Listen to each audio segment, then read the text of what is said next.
السلام عليكم ورحمة الله تعالى وبركاته. تحية لجميع المغاربة داخل المغرب وخارج المغرب. مع الأسف الشديد إخوان الأخوات، لا حياة لمن تنادي.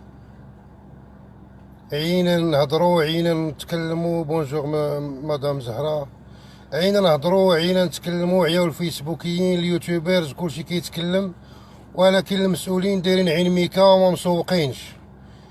مغاربة العالم مكرفسين في الطريق بوليداتهم بوالديهم بهم هما. كاين اللي جلس 24 ساعة مخير فيه جلس 10 ديال السوايع في الخلا، والمسؤولين ما كاين حتى شي واحد خرج باش يبرر، على الاقل غير يعبروا هاد الناس هادو اللي مع الاسف الشديد كيساهموا سنويا في الاقتصاد الوطني بالعملة الصعبة. كيف يعقل ان الدولة دير ما يسمى بهذاك التران ديال البراق وما تنوش تخدم هاد الخدمة هادي؟ مع الاسف الشديد اللي كل سنة حشومة دولة عندها كل سنة مغاربة ولاد الشعب ديالها كيجيو سنويا للبلاد ديالهم، ما يكونش عندها الباطوات اللي كيجيبوا الشعب ديالها المواطنين ديالها ويديوهم. حشومة باش نبقاو نديرو مشاريع اللي هي العكر على الخنونة حاشاكم، البوراق والترامواي وبوقليب، وحنا ما عندناش حتى الطواليطات اللي يكفيو حاشاكم المغاربه اللي كاينين اللي كيمشيو للميناء. ما كاين حتى شي حاجه. ما يمكنش هاد الامور هذه تبقى هكذا مستمره، في حين كنلقاو الملك وكنلقاو المؤسسه وزاره الهجره والمجلس الجاليه ومؤسسه محمد الخامس للتضامن المؤسسات والجهه الوالي العامل، كاع هاد المؤسسات هادو كاينين وحتى شي مؤسسه ما كتقوم بالدور ديالها. والا ان هادوك الناس اللي كيصوروا هادوك الفيديوهات من مغاربه العالم جالسين لساعات طوال، جالسين في وسط السياره وباتوا الليل في وسط الطوموبيلات ديالهم، وإلا بغى شي واحد غير يخرج على برا، ولا مثلا اللي فيه مريض ولا اللي عنده القلب، ولا ما كنتكلموش كاع حنا على شي حوايج اللي هي كاتاستروفيك، شي حوايج اللي هما بساط ما عنده كيفاش يدير. علاش هاد التجاهل؟ واش ما كاينش الفلوس؟ اسيدي صرفوا على مغاربه العالم، صرفوا عليهم غير الفلوس ديالهم، صرفوا عليهم غير ديك 7 المليون ديال الاورو اللي كيصيفطوا لكم سنويا كتستافد منها الخزينه ديال الدوله من العمله الصعبه. خلي عليك المساهمات ديالهم في الفلوس اللي حاطين في الابناك، وهو حط كتلقى المغربي مهاجر حط الفلوس ديالو في البنكه 100 مليون 50 مليون 40 مليون 20 مليون وما كيسولش فيها، وكيبغوا يجي مغربي ولد بلادو كيبغي يتسلف كيديروا له سالف ب 6% و 7%. ماني المسؤول دابا؟ واش الملك ما فراسوش هذا الشيء؟ ديال مغاربه العالم اللي واقع دابا؟ فين هي خدمه المواطنين وخدمه مغاربه العالم والخطاب؟ اين انتم من تطبيق القانون والدستور اصلا؟ هذا الدستور واش هو يعني درناه غير باش كتسمى حبر على ورق، ولا خاصو يتطبق؟ الدستور فيه فصول صحيحه وصريحه وواضحه تتعلق بمغاربه العالم. الخدمه ديالهم ما تخدموهمش من عندكم، خدموهم غير بالفلوس ديالهم، اللي كيصيفطوا من العمله الصعبه اللي كتستافد منها الدوله في اطار الخزينه، في اطار المقابل ديال الدرهم. قسما بالله لا عيب هذا الشيء. مستشار الملك ما في خباركوش هذا الشيء؟ رئيس الحكومه البرلمانيين الوزراء المؤسسات المعنيه الوصيه على وزاره الهجره، حتى شي واحد ما سمع زعما هذا الشيء؟ حتى شي واحد ما سمع بلاد المغاربه راهو كيعانيو الامرين؟ كيفاش انا عندي خصاص مجموعه من الامور كمغربي وكتجي تضحك عليا بمشروع ديال بوراق ولا مشروع ديال ساتيليت، هذاك القمر الاصطناعي ما عرفتش 500 مليون ديال الاورو؟ مشاريع زعما فوق في هذه الوقيته غير مقبوله هذه المشاريع هذه، لان كاين اولويات للشعب المغربي، كاين اولويات. مازال حنايا دابا غير هذه فضيحه، هذه قسما بالله الا فضيحه. ما كايناش شي دوله فقيره اثيوبيا اللي راه يلاه بدات دابا، ولا اوغندا، ولا اي دوله، ما كايناش شي دوله كتتعامل مع المواطنين ديالها بهذا الشكل هذا. 10 كيلومتر صاحبي ديال السيارات واقفين والناس كيباتوا الليل، وزعما حقا ما حقا هادو ناس اللي كيجيو غير شهير، غير ضياف، هادو جايين غير ضياف وخارجين. والا كتقولوا لهاد المغاربه العالم انتم غير مرحب بكم، ما ترجعوش. اللي عنده شي فلوس ولا شي عقار ولا شي قرينه كحله يبيعها يدرك خنشوشو، ما باغيينكوش. هذا هو دابا الخطاب اللي كتعطيو لهاد المغاربه. ما كاين حتى شي واحد في المغاربه صاحبي، لا داخل المغرب ولا خارج المغرب، اللي زعما كيقول الحمد لله راه الامور بخير وعلى خير، ولا مستافد من شي لعيبه. ما كان غير كلشي متدمر. اش كتسناو؟ اشنو بغيتو؟ شكون اللي كيلعب في هذا المغرب؟ شكون اللي كيلعب في المغرب؟ نايضين زادين مكملينها ومجملينها دابا غدا من غدا. ليكن في علمكم يا مغاربه العالم، غدا من غدا تكون داخل مع ولادك عاوتاني جاي اجازه للمغرب، وغادي يجيك الشيخ مع النهار الاول يدقوا عليك الباب، داق السلام عليكم ولدك اسيدي هاك تسلم هذا الاستدعاء، راه ولدك راه خاصو يمشي للتجنيد الاجباري. ما لكم كيف تحكمون صاحبي؟ هادشي قسما بالله العظيم ولاو شي واحد ما كيعرفش في الاداره والله ما يدير هاد الاخطاء الجسيمه هادي. والا هادشي راه مقصود. من شكون اللي كيدير هادشي؟ شكون اللي باغي يلعب في البلاد؟ خاصنا نعرفوه. لا يعقل. الميزانيات ها هي كتخرج، وحتى ما سيدي قلنا حنا ما تصرفوش على المغاربه العالم من الميزانيات والضرائب ديال المغاربه، صرفوا عليهم غير من الفلوس اللي كيصيفطوا سنويا، صرفوا عليهم غير النص. غير 3 المليون ديال الاورو راه مستعده دير لك ميناء جديد خاص بالعبور. كيفاش دوله على قدها ما عندهاش الباطوات ديالها؟ حتى ديك كوماناف وكوميريت ما عارف كيفاش درتو لهم نوض طراقمش هذاك الشيء. ولا دابا المغربي حيت كيبغي يجي كيخلص مليون ونص باش يدخل المغرب، وكيدفعها وكيقول ماشي مشكل ويجي، وهذيك مليون ولا مليون ونص كيدفعها لدوله اخرى ما كتستافدش منها شركه مغربيه اللي غادي تستافد منها الخزينه ديال الدوله في اطار الضرائب. علاش؟ لان هذه مشاريع غير مربحه. والا خاص داك الباطو يبقى يدوز الحشيش ويدوز المخدرات ويهرب وكذا باش كتسمى. لان هاد الناس هادو اللي هاد المافيوزيين الاقتصاديين اللي كاينين في المغرب، يا اما خاصو يلهط ولا ما يمشيش لهداك البروجي. خاصو شي حاجه ديال اللهطه يبقى يدخل بزاف داكشي، لان ما بقاوش قانعين هما يسرق لهذا ارضيه ولا يسرق لهذا شي حاجه، لا ولاو بغاو داكشي بالكبير. 300 قطار 800 قطار 1000 قطار. تصوروا معايا 13 بيرسون مغربي عندهم كل واحد تقريبا يدرنا بالمعادله 1000 قطار الواحد من الاراضي ديال الدوله. اشنو هاد الويل؟ اشنو هاد الويل؟ فين باغيين تمشيو بالمغرب؟ واش المغرب ديال باكم بوحدكم؟ المغرب راه الدوله ديالنا كاملين. كنخافوا على بلادنا، باغيين بلادنا تكون متقدمه، باغيين ملي يسولنا شي واحد منين تنقول له مغربي وانا حال صدري. ماشي ملي يسولني شي واحد سعودي ونحشم نقول له مغربي، لان خواتاتي هنايا كيدقوهم ما كاينش اللي يتسوق لهم. السفاره ما مسوقاش، القنصليه ما مسوقاش. شحال ديال لي فيديو كيطلقوا البنات اللي كيجيو لهنايا. علاش نتوما كدوله اصلا تسمحوا لبناتكم باش يجيو ينيكوهم هنايا؟ عباد الله سمحوا لي في هذا التعبير. كاين حالات بزاف دابا، كاين وحده باغيه غير تمشي في حالها لبلادها عشر دابا وحنا كنقلبوا لها على غير الفلوس ديال البيي. الدوله اللي كتحترم راسها ملي كيكون عندها واحد من الشعب ديالها منكوب في شي دوله كتوقف معاه ويمشيو عنده ويدوروا به ويشوفوا له حقه حتى ياخذوا له حقه في هذيك الدوله. اش دارت لنا حنا هاد السعوديه؟ ياك ساهمنا معاه في الحرب ديال اليمن، ولادنا ماتوا تما. اول طيار مات في اليمن ولدنا، يلاه دار العمره مشى اليمن، مشى لعند الله، باقي صغير كيزهر الزهره ديال الشباب ديالو مشات. اش استفدنا منه؟ علاش بناتنا غادي يبقاو يبيعوا فيهم هنا ويشريو؟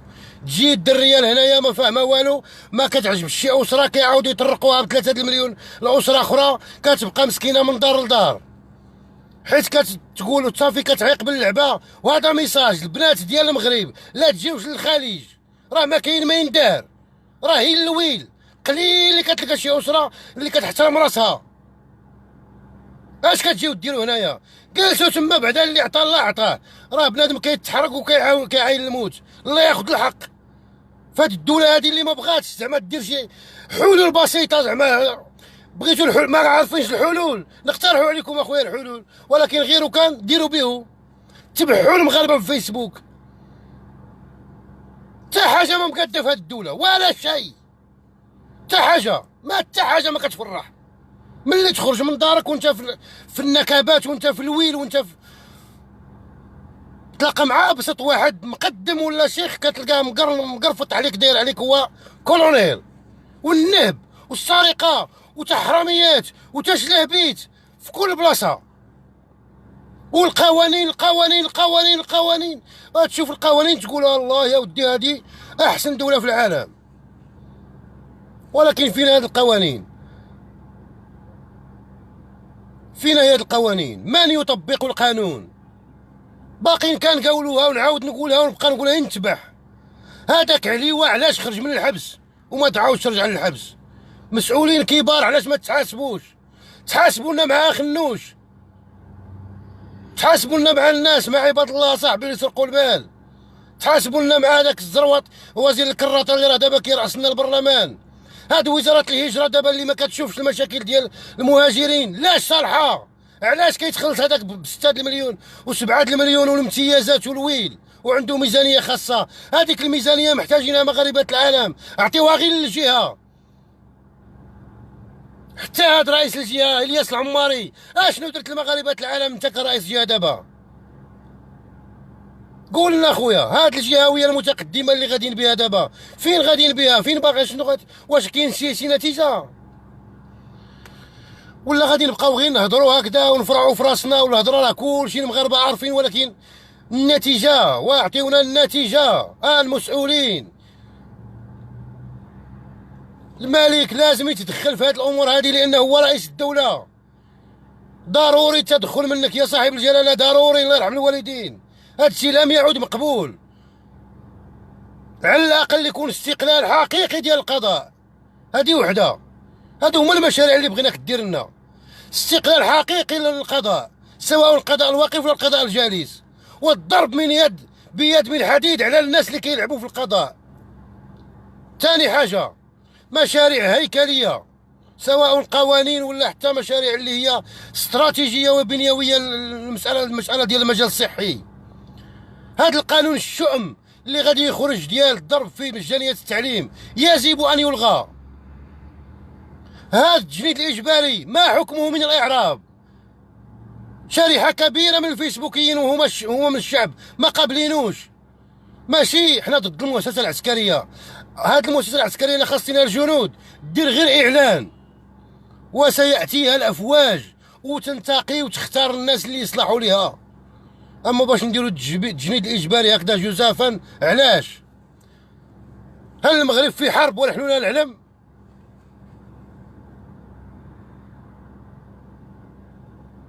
الاساتذه المتعاقدون والله العظيم الا سب 70 سنه وباقي كيخرجوا لنا الاساتذه في الشارع. قسما بالله العظيم هذا كيخليني نطرح داك السؤال اللي كنتسنى شي نهار يجاوبني عليه شي واحد: هل المغرب دوله؟ لان الدوله كيكونوا فيها المؤسسات، كتكون كل مؤسسه كتخدم الخدمه ديالها اللي منوطه بها دستوريا وقانونيا، وكلها كيلعب كما كنقولوا قدام باب دارو، واللي جا لشي مؤسسه كيتطحن باش كتكون المراقبه الذاتيه ما بين المؤسسات. ماشي البرلمان ضد الشعب، الحكومه خارجه كدير مظاهره ضد الشعب، ما عرفناش حنا شكون اللي معانا وشكون اللي مع غانا. ولما تعاود زبور كداود كما قال السي عبد الرزاق، هادشي راه ما بقاش مقبول، راه ما كنبغيوش نطلعوا، كطلعنا القرى باش نهضروا. فينا الدود في لساننا، فينا التحميره ولا اش كيقولوا لها كياكلنا لساننا، راه ما غادي ينفعكم معنا لا تقطعوا لنا هذا اللسان ولا السجن ولا هذيك البلاد ما ندخلوا لهاش كاع ولا اللي بغيتو، اما راه ما نسكتوش. يجب ان يتم التغيير الحقيقي في المغرب. هذا الشيء اللي كديروا ما تغيير ما حتى لعبه، سمحوا لي في هذا التعبير الزنقاوي، ما تغيير ما والو.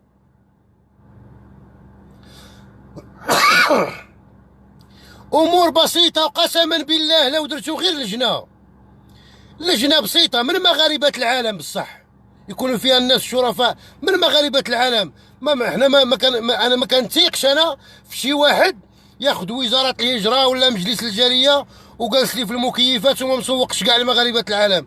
ديروا لنا خويا غير لجنه من مغاربه العالم هي تبقى تكلف بهاد عمليات العبور. كاينين مغاربه العالم اللي مستثمرين ممكن يدخلوا يديروا استثمار في اطار القطاع الخاص في الموانئ، على الاقل يديروا لكم دي ريستورون اللي المغاربه بعدا على الاقل اللي قاعد تما 10 سوايع شكوى الله يلقى شي ميكله نقيه، يلقى طواليت حاشا السامعين مزيان، يلقى مثلا الاطباء والدكاتره ديال وليداتهم والناس الكبار.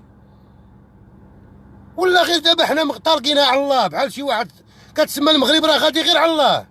والله المغرب راه غادي غير على الله، والدليل 6 شهور وحنا جالسين في اطار البلوكاج الحكومي والمغرب غادي على الله.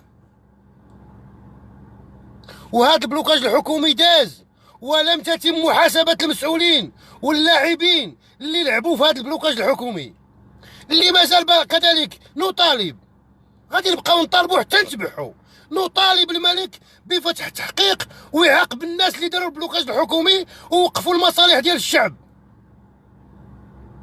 ونطالب كذلك الملك لانه هو رئيس الدوله، نطالبه كذلك بانه اعاده النظر في مدونه الانتخابات باش هاد الاحزاب ومدونه الاحزاب باش قوانين الاحزاب. هاد المدونه هذه لازم تخرج شي مدونه باش نتيقوا على الاقل في العمل السياسي من بعد. قسما بالله العظيم الى المغرب زين، والمغرب الشعب ديالو واعر وخطير وكاين عندنا الطاقات وكاين عندنا الكفاءات، ولكن الذي يتصدر المشهد اي مشهد اقتصادي سياسي اللي بغيتي كتلقى غير الشلهبيه والقنابز.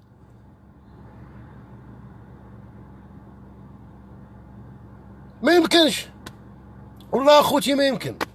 هذا الشيء اللي كيوقع في المغرب اقسم بالله الا بفعل فاعل، والناس اللي كيديروا هذا الشيء والله الا باغي الفتنه في البلاد. عيب وعار. الحجاج وقع له المشاكل والمصائب بالفيديوهات وكيخرج الوزير ديال البؤس وكيقول لك حقا انت بعدا الوزير هذاك الوزير ديال الاضرحه خاصك طير تمشي في حالك، ما تستاهلش تكون وزير. ولكن ما في الدين والو. حنايا دابا في الدين احنا كنبلبلو على الله تسمعونا. انت وزير، انت حمد التوقيف، انت هي كتوقف عباد الله اللي كتجيب القضايا ديال الشارع على المنبر وكتناقشوا مع عباد الله في المنبر ديال الجمعه وكتعطي 14 مليار ديال الدرهم للاضرحه، كتساهم في البؤس. شكون اللي باقي مخليك انت؟ انا باقي كنتسائل. الملك ما بغاش يسلم عليك في الجامع وانت باقي في الدوله كتسير وزاره على قدها فيها بزاف ديال الفلوس، الاوقاف وما ادراك ما الاوقاف. شكون اللي حاميك؟ الملك ما سلمش عليك في الجامع، شكون اللي حاميك انت كوزير؟ وكتطلع كتكذب لي فيديو اللي نشروه الناس صوت وصوره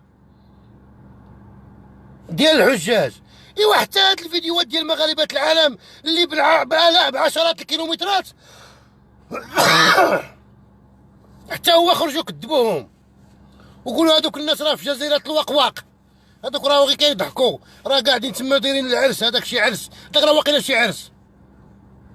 والله يعطيكم الغراق.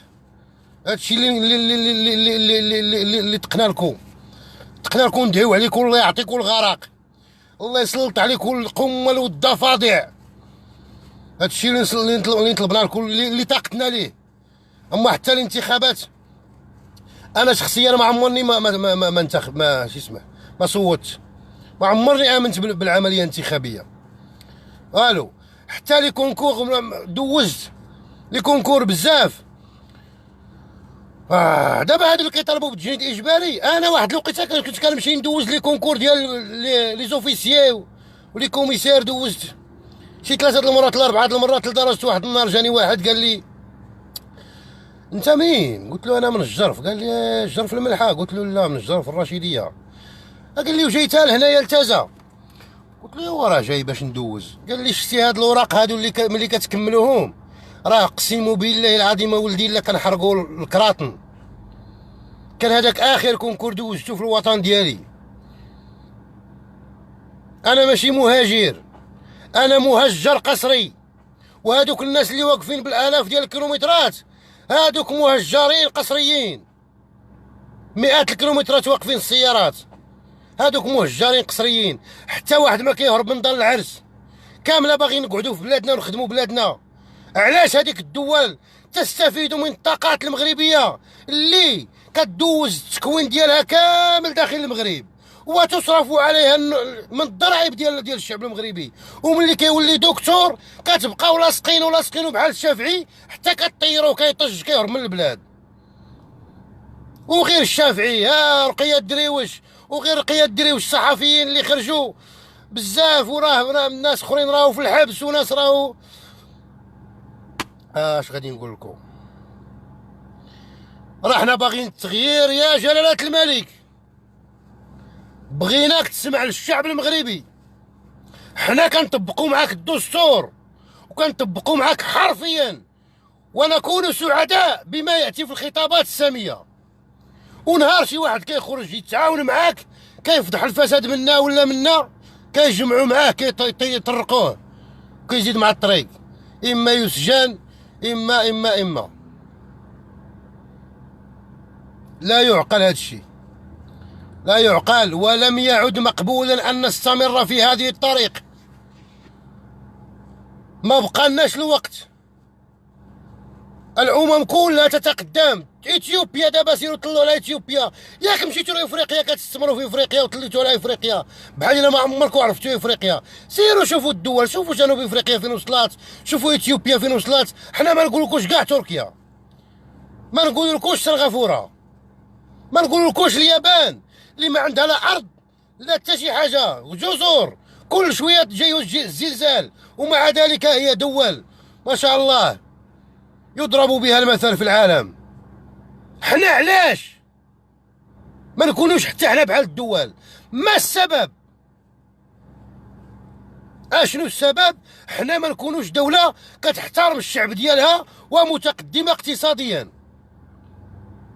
السبب هو الفساد. الفساد يضرب في الأطناب في كل المؤسسات، حتى بين الشعب والشعب. الفساد تلقى مع واحد كيحلف لك بالله الا شاري هادي بقدا، هو راه كذاب وولد الحرام، ومن هذا وطلع. ما توقفش الفساد فين ما مشيت. ولذلك الذي سيحارب الفساد وعنده السلطة لمحاربة الفساد هو رئيس الدولة. بغيناك جلالة الملك دير لنا واحد الموقف بحال الموقف اللي درتيه مع المقبور دريس البصري. هذه هي المواقف اللي بغينا، والشعب غادي يوقف معاك فعلا. نمشيو معاك حتى للبحر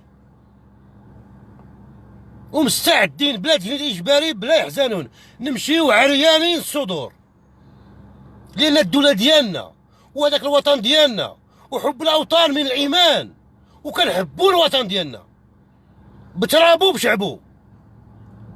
لم يعد مقبول باش يكون وزير مثلا 3 ديال الولايات وكأنه با ورثها له عزيز اخنوش، اذكره بالاسم، هذا الاخطبوط اللي ما تجرح حتى شي واحد يتحاسب معاه الى اليوم، لا برلمان لا المجلس على الحسابات لا حتى حاجه. من يحمي هذا الرجل؟ علي واللي خرج من السجن وما دخلش وما رجعش، من يحمي هذا الرجل؟ من يحكم في المغرب؟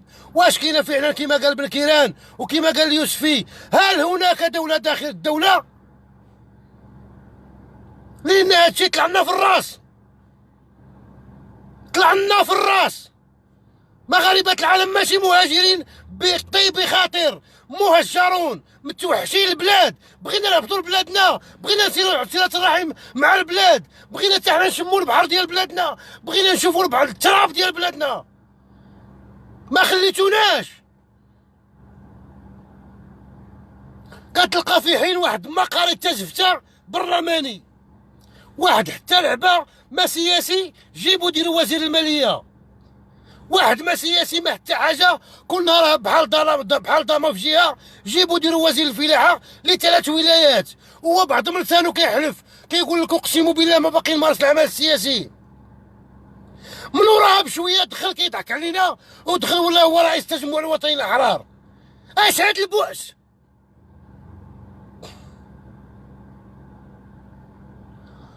ومن عامين ديال الاحزاب، عامين عام ديال حزب الاتحاد الاشتراكي. الاتحاد الاشتراكي يا حنيني، الاتحاد الاشتراكي اللي كيعامل قال لك بداك الشيء ديال الطبقيه والملوخيه وبوقليب.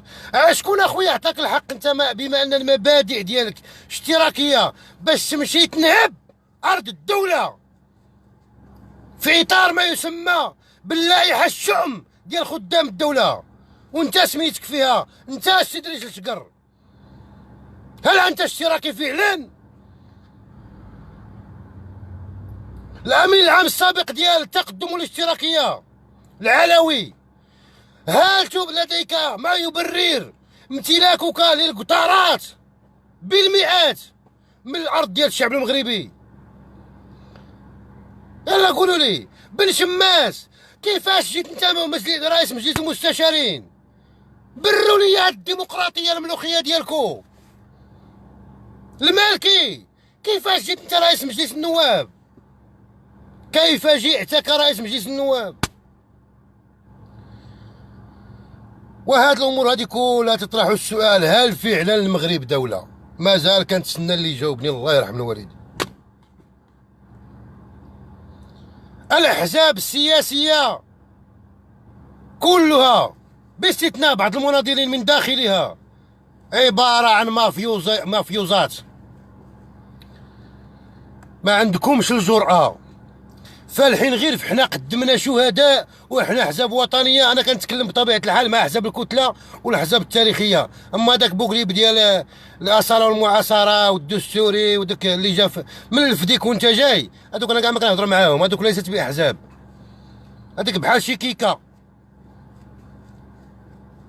كنهضر مع الاحزاب اللي نبعات من الشعب، ما كنهضرش من بعد كيفاش انقسمات ولات احزاب اخرى منها هذاك كلام اخر، ولكن كنهضروا على هذه الاحزاب التي تشدق بالنضال وبالشهداء و و و و حزب الاتحاد الاشتراكي للاسف الشديد مختطف، حزب الاستقلال مع الاسف الشديد مختطف، ولات الاحزاب السياسيه كلها كيضرب على المصالح ديال ديك الدائره الضيقه ديال الامانه العامه. وإلا كاين شي واحد اللي غادي يقدر يدير البلبله حتى هو كيدير له كيفاش يلاق ويعطيه شويه من الكعكه. اش هاد الويل؟ واش هادو هما الاحزاب السياسيه باش غادي نخدموا؟ واش دابا هاد الاتحاد الاشتراكي اللي عنده وزاره الهجره، واش هاد وزير الهجره ما عندكش صاحبي غير باش تمشي السيارات الفخمه وكل شيء تمشي لسميتو تشوف غير تطلع على هاد الناس؟ واخا ما في يدك ما دير، انا عارف انت كوزير هجره ما في يدك ما دير اصلا، انت مجرد ساعي بريد. على الاقل اللي يحسوا بك المغاربه ديال مغاربه العالم ان شي واحد جا وعبره على الاقل، وذلك اضعاف الايمان. ولا فالحين غير في السيارات بحال هذاك المكتب ديال مجلس المستشارين ناض جاب له المرسيدسات والبي امات، قالوا له يا ودي نهاك الله اش هذا الشيء، راه هذا الشيء يعني راه اهدار المال العام. قال له لا، هذا الشيء راه على حق اساس باش ان شاء الله البريستيج، وهذه راه درناها غير على حساب الناس ديال المكتب كاملين. ولاو شي شلابيه في المكتب كيبقى شاد السياره ويمشي بها حتى لبلادو، ما عنده لا مهمه لا والو، كيمشي كيبان على الشعب ديالو تما شوف زعما السياره وكذا.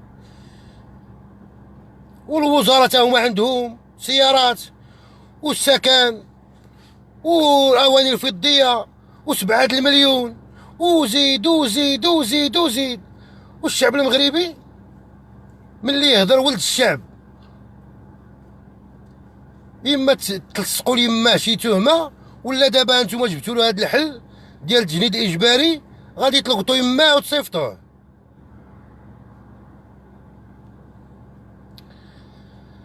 الخوت انا راه ما هضرتني والله العظيم، هضرتني غير الحقران اللي شفت مغاربه العالم حاسين بها، ودرت راسي مع وليداتي تاين راني تما في السياره مع الاسف، وبقى فيا الحال.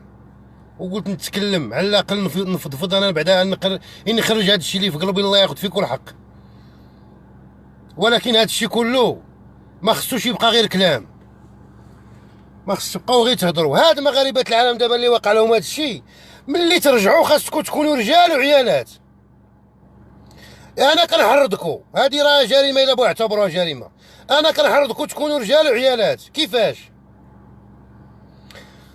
ملي تشوفوا شي مبادره ديال شي عارضه ولا شي ملتمس ولا شي مبادره ديال ناس شرفاء، سيروا تجمعوا معاها وتجمعوا فيها وتجمعوا في حداها، وكل واحد يعتبر ديك المبادره ديالو.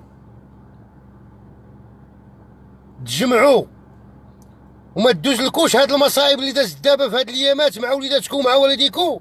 ما تمشيوش لتما عاودوا تنساو،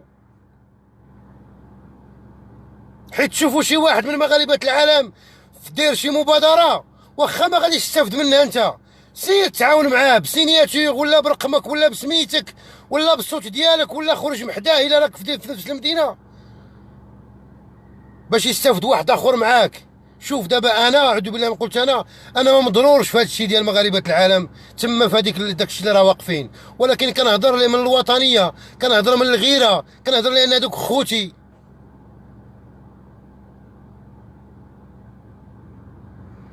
نداء للناس اللي هما كيتصداو للعمل الجمعوي والعمل الحقوقي خارج المغرب، آن الأوان باش تحيدوا هذيك الحسابات الضيقة سواء كانت سياسية أو لا خبزية، وتجمعوا في إطار واحد التكتل حقيقي للمطالبة بالحقوق المهضومة، سواء المعترف بها دستوريا للجالية، وسواء كذلك الحقوق التي نتمنى أن ينعم بها مغاربة العالم من قبيل. ما كرهناش تكون الدولة ديالنا دايرة مشاريع خاصة للناس اللي كيساليو الخدمة ديالهم والنكبة ديالهم في دول المهجر ملي كيشد التقاعد. ما كرهناش الدولة دير لهم واحد الكومبينات اللي يتجمعوا فيها هذوك الناس، وفي السكينة تكون محترمة وتكون عندهم خدمات محترمة، لأن فعلا ساهموا في الاقتصاد ديال البلاد.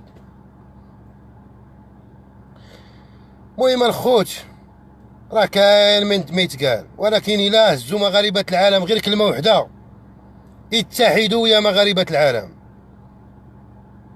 اتحدوا يا مغاربة العالم. كما كيقول الاخت نوال، علاش اللي مثلا العام الجاي ملي وقع لنا هذا الشيء، هذه القرينه كامله اللي وقعت دابا، العام الجاي حتى واحد ما ينزل سالينا. اللي بغى شي واحد من عائلته يدير له فيزا زياره ويجيبو، ولا صافي يخليه يبقى يهضر معاه في اليوتيوب ولا في الفيسبوك ولا واتساب ولا تليفون والسلام. ما غاديش تموتوا، ولكن تكون واحد الرساله حقيقيه بان فعلا الجاليه راه صافي راه طلع لها الدم، جمعوا راسكم. هذه غتكون رساله. حاجه اخرى، هذه المغاربه العالم نتمنى انها تلقى اذان صاغيه الناس اللي هما حقوقيين ديال بصح وجمعويين ديال بصح. خليني من هذاك التينيني ديال اللي كيسمي يدير صحابه وهذا ويدير جمعيه ويبقى ينصب على الجاليه. المهم رسالتي كذلك بكل ما يستاهل ما رئيس الدوله من التقدير والاحترام، محمد السادس ملك البلاد، الله يرحم لك الوالدين ويجازيك بخير. هاد المؤسسات ديال المجلس الجاليه وهاد مؤسسه محمد الخامس ووزاره الهجره وكاع هذوك المؤسسات اللي عنده علاقه بمغاربه العالم، الله يرحم لك الوالدين ويجازيك بخير.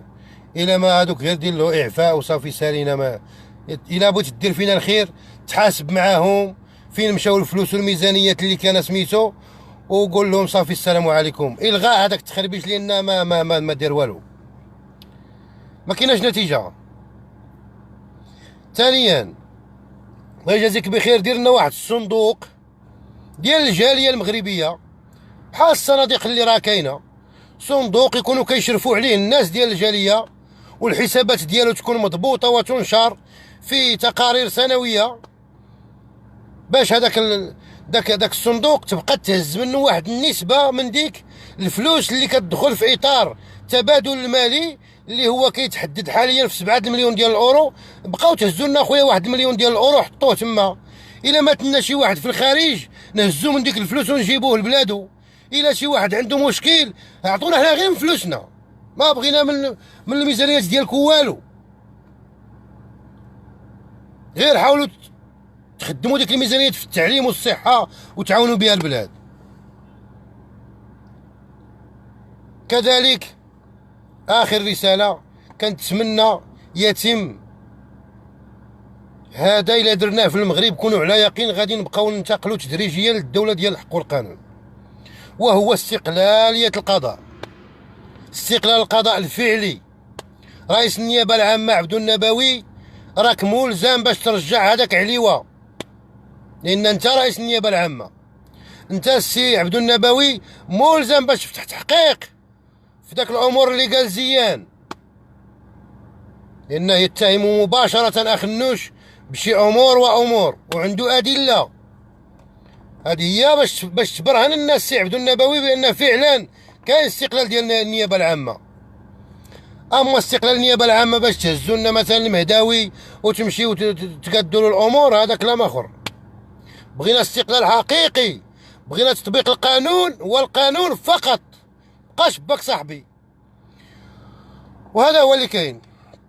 تحياتي لجميع المواطنين والمواطنات داخل المغرب وخارج المغرب. خوتي اللي عجبوا هذا الفيديو يحاول يبارطاجيه، وصلوا لنا هذه الرساله توصل لرئيس الدوله لعل وعسى يسمع الصوت ديالنا وينوض يدير هذا الشيء اللي قلنا، لان احنا مغاربه وكنهضروا بحرقه. مغاربه العالم راه عنصر استراتيجي في التغيير داخل المغرب، لانهم كاين فيهم كفاءات وفيهم طاقات. ما بغيناش يتم يعني الحجب ديال مغاربه العالم، وما بغيناش يتم التهجير ديال الطاقات من داخل المغرب باش يولوا مهاجرين جدد. الشافعي، رقيه الدريوش، هذا الشيء اللي عرفنا. المهم السلام عليكم اخوتي واخواتاتي، وتحيه نضاليه وتبارك الله عليكم. كان معكم اخوكم مجيد من صفحه سلطتكم الخامسه. السلام عليكم.